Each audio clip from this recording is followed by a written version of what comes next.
Bonjour à toutes. Aujourd'hui, on va parler de quelque chose d'important, d'essentiel même pour nous, les femmes.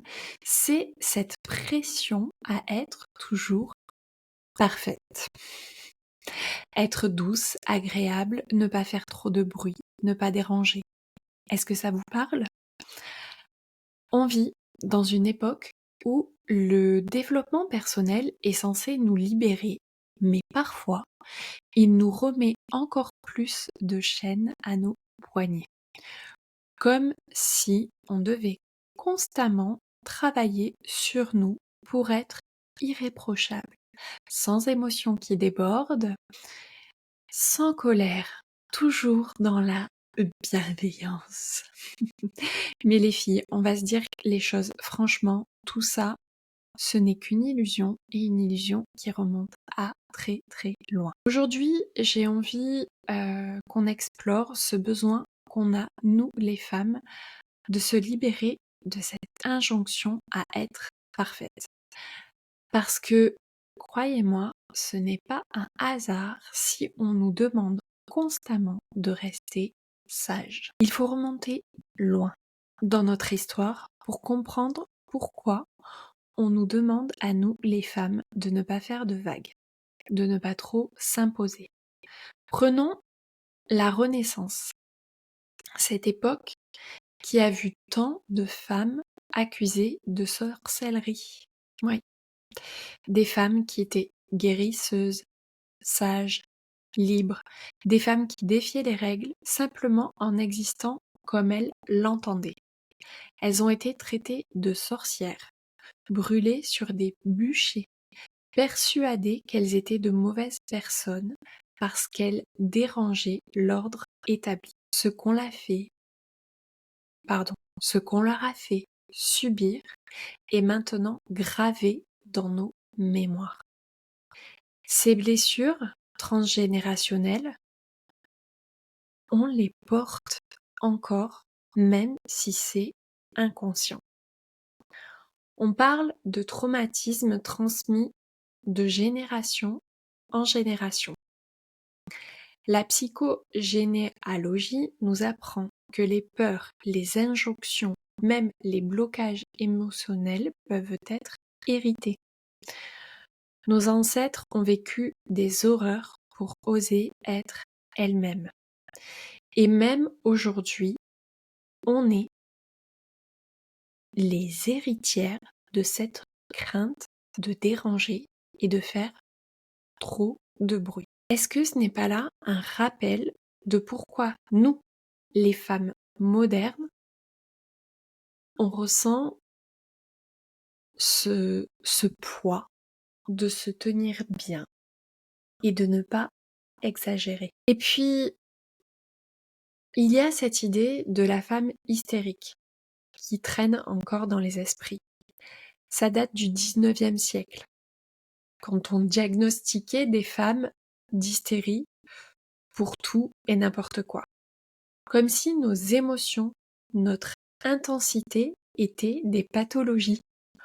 Aujourd'hui, une femme qui s'énerve est encore qualifiée d'hystérique, d'emmerdeuse, d'irresponsable.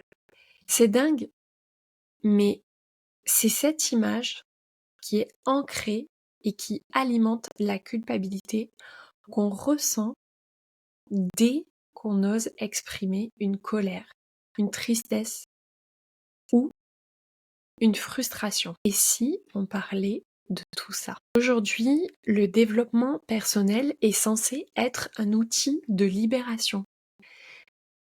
Mais parfois, il vient avec des messages qui nous poussent à nous censurer encore plus. Prenez cette idée qui nous vend que pour être une femme épanouie, il faut être positive, bienveillante, sereine. En gros, il faut rester dans le calme, accepter tout sans broncher. C'est presque un nouveau standard de perfection. Mais pourquoi?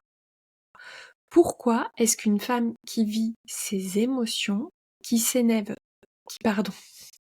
ça m'énerve moi aussi, qui s'énerve parfois, serait moins spirituelle ou moins connectée qu'une femme calme. C'est une fausse idée.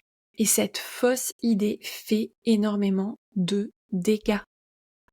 On nous dit de travailler sur nous-mêmes pour qu'on reste poli, courtoise et oui, docile. Parce que, soyons honnêtes, une femme en colère, ça fait peur, ça dérange. Et c'est pour ça qu'on nous vend parfois des méthodes de développement personnel pour être de belles personnes. Toujours souriantes, dans la maîtrise. Alors qu'en réalité, ce qu'on a besoin de faire, c'est d'être nous-mêmes, entières, avec tout ce qu'on porte. Il y a des études, notamment en psychologie, qui montrent que cette répression des émotions peut être nocive pour la santé mentale. En 2021, une étude a été faite à l'université de Melbourne et a montré que les femmes qui répriment leurs émotions, notamment la colère, sont plus sujettes à des troubles d'anxiété ou de dépression. Et tout ça pourquoi? Pour ne pas déranger? Pour ne pas faire de vagues? Ça n'en vaut pas la peine. La vraie libération, c'est de se donner le droit de vivre toutes ces émotions. Alors mesdames, parlons franchement. On a besoin de casser ce stéréotype de la gentille fille. On a besoin d'être fidèle à nous-mêmes. On a besoin de vivre nos émotions sans peur du jugement. Et si on laissait cette idée, si on laissait tomber, cette idée qu'on doit être poli, douce, mesurée, que notre colère n'est pas hystérique, mais légitime. On a ce fameux balai dans le cul, cette impression qu'on doit toujours se sentir bien, se tenir, que ce n'est pas femme friendly de se fâcher, de taper du poing sur la table. Mais la seule personne que ça va réellement déranger, si tu essaies d'enfouir tout ça, c'est toi, ta santé mentale, ton équilibre intérieur. C'est pas en restant poli avec tes émotions que tu vas trouver la paix. Il y a une psychologue, Suzanne David, qui le dit dans son TED Talk, les émotions difficiles ne sont pas des ennemis. Elles sont un signal, un message. Si on les repousse constamment, on se coupe de nous-mêmes. Elles ne sont pas là pour nous faire du mal, mais pour nous faire grandir, pour nous guider. Laisse-les vivre, accueille-les. La prochaine fois que tu te sens en colère, au lieu de la refouler, demande-toi ce qu'elle essaie de te dire. Ta colère est là pour une raison. Peut-être parce que tu as besoin de poser des limites. Peut-être parce que dans cette situation, quelque chose ne te respecte pas. Ta colère, elle est là pour te protéger. C'est un signal que quelque chose ne va pas. Alors, après avoir accepté la réalité et avoir vécu nos émotions, parlons de ce qui est essentiel.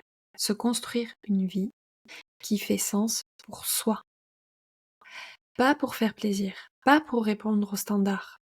Une vie où tu as le droit de prendre la place, de faire du bruit, de déranger et de ne pas être toujours douce et calme. C'est pas une vie parfaite qu'on cherche, mais une vie qui nous ressemble. Des enseignements de Viktor Frankl, psychiatre et survivant de l'Holocauste, et qu'une vie de sens est plus importante qu'une vie de confort. Le sens, il le trouvait dans la dignité, dans la liberté de leur esprit, même dans les pires conditions. Et c'est ce sens qu'on doit chercher pour soi. Une vie où on n'a pas besoin de se cacher et de se censurer. Alors, pose-toi la question. Qu'est-ce qui pour toi rend la vie belle et puissante? Est-ce que c'est le fait d'être une femme parfaite, douce, lisse? Ou est-ce que c'est le fait d'être une femme entière, libre, qui ose montrer sa force et sa vulnérabilité? Je veux terminer cet épisode de podcast en te rappelant ceci. Tu n'es pas là pour être parfaite, pour plaire ou pour ne pas déranger. Tu es là pour être toi, pour vivre pleinement avec tout ce que ça implique. Et ça inclut aussi ta tristesse, ta colère, tes doutes, ta puissance. Ça inclut tout. Ce qui fait de toi une femme libre et entière. La vie, c'est pas un conte de fées. C'est une aventure avec des défis, des moments de grâce, mais aussi des tempêtes. Mais c'est dans cette vérité que tu vas trouver ton pouvoir. En acceptant d'être authentique, même quand c'est inconfortable. Alors dès aujourd'hui, donne-toi la permission de vivre tout ce qui te traverse, de vivre pour toi, pas pour les autres, pas pour les injonctions. Que le seul chemin vers ta libération, c'est de t'accepter pleinement, dans toute ton intensité et toute ta force. Merci d'avoir écouté cet épisode. Si ce message résonne en toi, partage-le autour de toi. Libérons-nous ensemble de ces chaînes invisibles et redevenons les femmes puissantes que nous avons toujours été. À bientôt.